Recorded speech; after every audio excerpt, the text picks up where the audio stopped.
Hey Lightsaber fans, Nathan Alex Xavier here from thesilverscreens.com. Just doing a comparison review, as I realised in my last one. I didn't really get around to actually opening the box of the previous Skywalker lightsaber and doing a comparison. So here's a comparison video right here.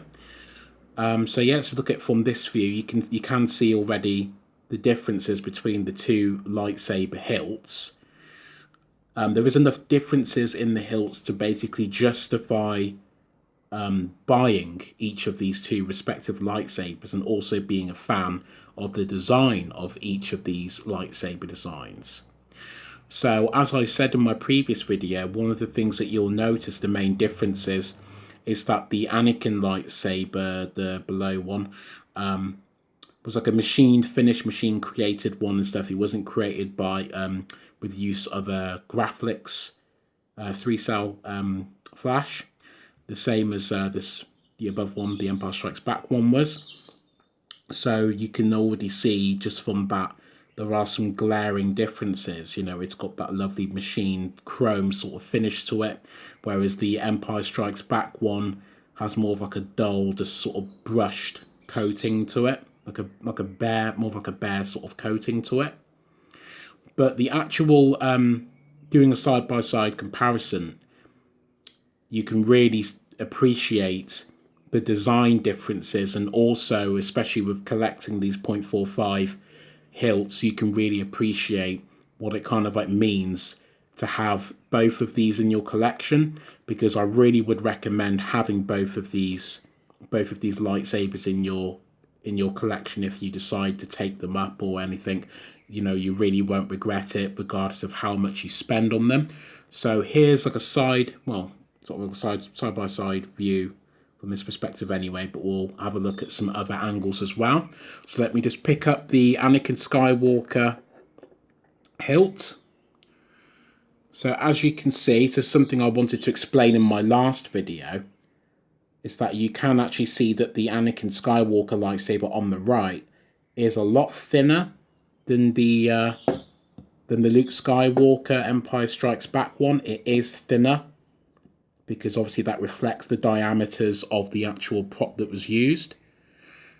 And you can notice a few other differences as well. If we have a look down the middle, have a look at the emitter as well. And as I mentioned in my last video, it's a bit difficult, a bit tricky sort of doing this. There we are. If you see the Anakin Skywalker lightsaber on the right, you can see that the bunny ears do not move. They are not functional the way that the Luke Skywalker one was. I don't think this was even something that was explored or even something that was necessary in the actual film. This is just in terms of the actual prop, that the Luke Skywalker version of the lightsaber, that the actual bunny ears, you were able to clamp them, sort of like press them in, etc. Whereas the one that's created for Hayden Christensen's Anakin Skywalker, they are completely non-functional. They do not press in or anything. Obviously, they don't need to. As I also mentioned as well, the buttons. This is one of the things I love the most about the Anakin Skywalker lightsaber, is the colour that they utilised for the buttons. They used like a vibrant sort of like orange / brass sort of like colour, which I really, really like. And seeing whatever angles you can kind of like explore with this. Another thing you can explore, actually, we can have a look at, is the difference with the activation panel / box. You can see here, like I mentioned in my last video, that there were certain designs, aesthetics that kind of carried over, you know, from each respective era of the film, episode 3 to episode 5, etc. So you can see certain similarities, but at the same time there are enough differences to really respect the design of each lightsaber.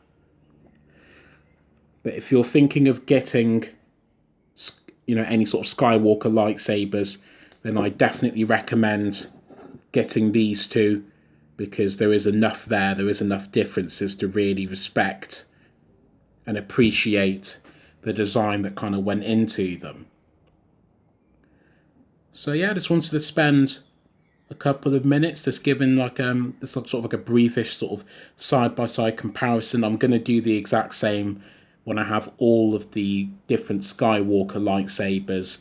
I don't know how many I've got left. Let me see. I've got the original Star Wars lightsaber, A New Hope graphics to collect, and I've also got the Attack of the Clones Anakin Skywalker lightsaber. Obviously, he only utilized that lightsaber quite briefly in the film, really. I don't think he even had a full-on lightsaber duel throughout the entire film with that actual hilt. But still, it was a lightsaber of the character's design, so therefore it is very much a Skywalker lightsaber, so I will be collecting that one as well. And when I have all of the Skywalker lightsabers, I will do a side-by-side comparison of every single one. So thanks for tuning in, and I'll see you all again very soon.